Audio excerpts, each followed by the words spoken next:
Hey artists, today we're going to draw and paint this watermelon. Make sure you have a pencil, an eraser, a Sharpie, watercolor paper, watercolor paints, a glass of water, paintbrushes, and a paper towel.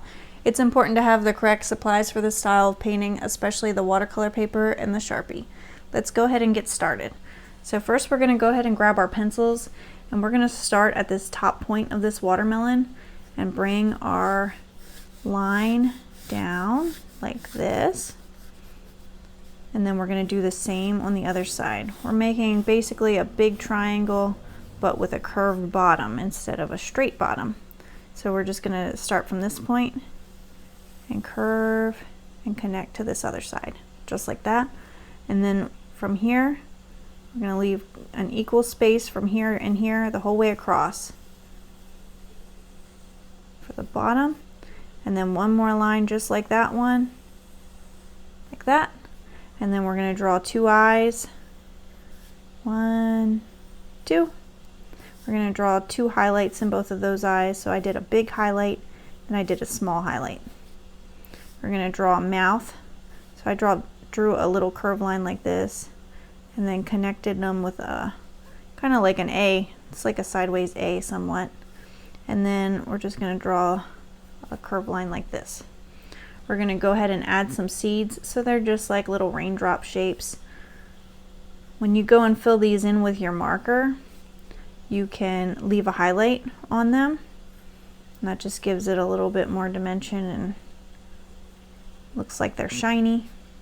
You can even add eyelashes to your watermelon or a different mouth, whatever you think. Alright, so I'm going to go ahead and take my Sharpie and I'm going to go over all of those lines. Again, make sure you leave the highlights on the seeds and on the eyes when you use your Sharpie. And then also you can make these outside lines a little bit thicker, just gives a little bit more dimension.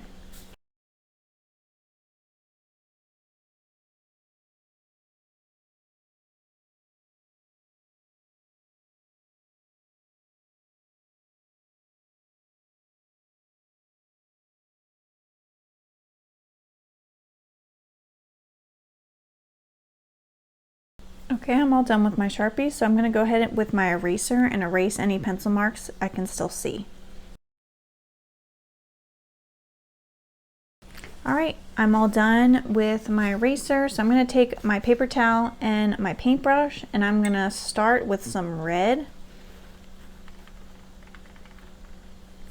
We're going to start on the outer edges of this watermelon and slowly start filling in. You want to try to avoid those highlights that you made on the seeds and on the eyes. So you want to keep those as white as you can. You can see that it starts to get lighter as you're dragging it down. We're going to have it lightest in the middle by the face.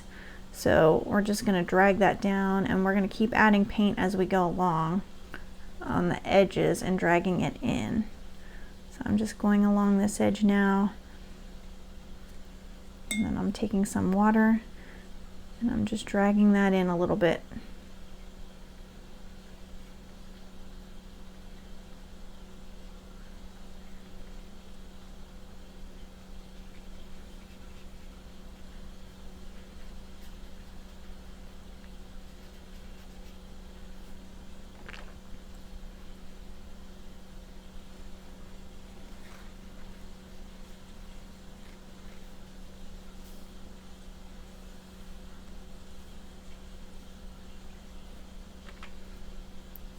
Okay, I'm going over on this edge now, and I'm just dragging that in.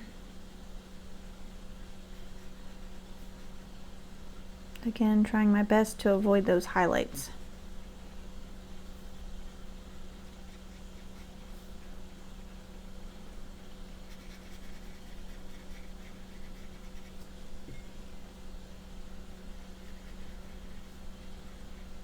Alright, I have my whole watermelon filled in, but I would like a little bit darker just down here.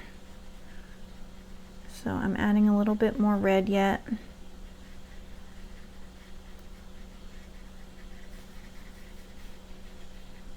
Just blending.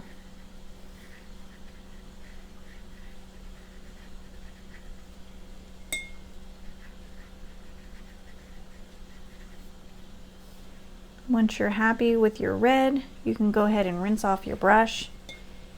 And then we will go ahead with the green. So I just made this whole bottom portion a little damp. And then I took my green paint and went along the bottom edge of that. You can see I'm using a slightly darker green this time than I did the first time.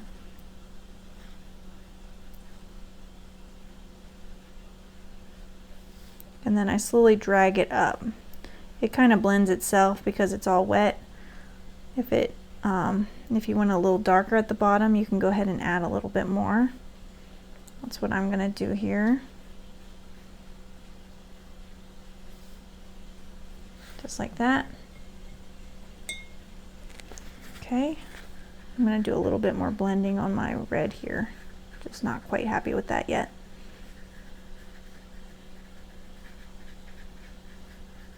Okay, and you can finish up on your watermelon.